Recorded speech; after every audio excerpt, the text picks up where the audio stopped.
You are listening to Radio Long Island City, recorded at our studios near Hell Gate, 9 kilometers north of the Harbor Hill Moraine. And now, the Observatory. The Observatory, Tuesday the 26th of August, 2025. It is 67 days after the summer solstice. It is 27 days before the fall equinox.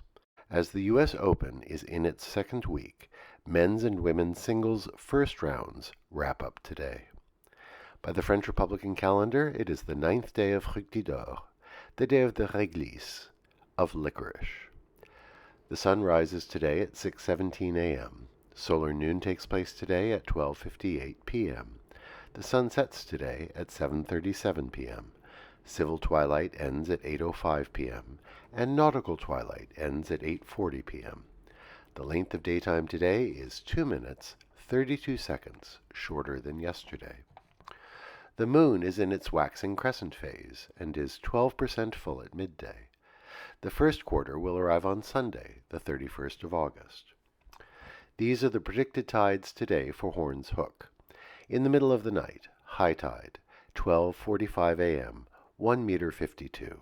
In the morning, low tide, 6:43 a.m., 15 centimeters. In the afternoon, high tide, 1:07 p.m., 1 meter 62. In the evening, low tide, 7:11 p.m., 18 centimeters. In our shared realm of plants and animals, one of the resident woodchucks was recently seen in the middle of the day at Socrates Sculpture Park, making a mad dash across the widest expanse of lawn. Not a great place for him to be at that moment, since the park is so often full of domestic dogs. But the dogs are all on leashes. Still, that must have given him a fright. Woodchucks are commonly seen in Socrates, along the riverside path behind Costco, and in Rainey Park.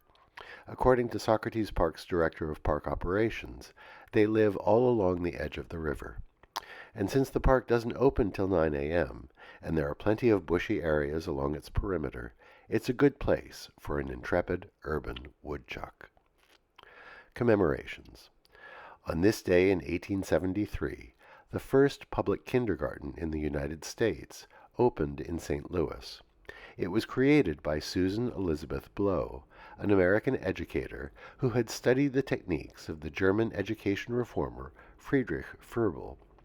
His kindergarten movement advocated a mix of play, crafts, and practical activities for small children. Susan Blow believed that by starting education early and providing a happy, playful atmosphere in the classroom for the little ones, educators could ensure later success in school and reduce the dropout rates in later grades. Her pioneering insights have continued to inspire the pre-K movement of today. Today we remember Christopher Isherwood, born this day in 1904. He was a novelist, playwright, screenwriter, and diarist. He is remembered for his semi-autobiographical 1939 novel, Goodbye to Berlin, which formed the basis of the musical Cabaret.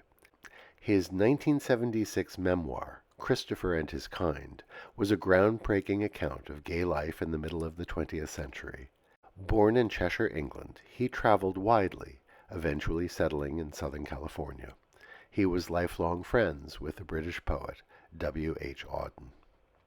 Today we also remember Naomi Parker, born this day in 1921. She was the American war worker whose image inspired the famous Rosie the Riveter poster during World War II.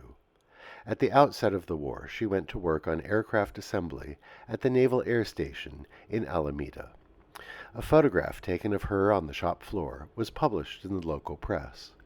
The following year, J. Howard Miller's We Can Do It poster appeared in factories at Westinghouse in a worker morale campaign. The newspaper photo of Naomi Parker is thought to have been the source of his image, that is, Rosie the Riveter.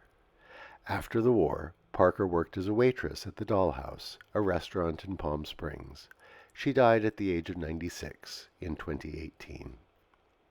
And finally, we wish a happy birthday to Will Shortz, born this day in 1952. He has been the New York Times puzzle editor since 1993, and NPR's Weekend Edition Sunday Puzzle Master since 1987. Happy birthday, Will Shortz. And that is the Observatory, Tuesday the 26th of August, 2025.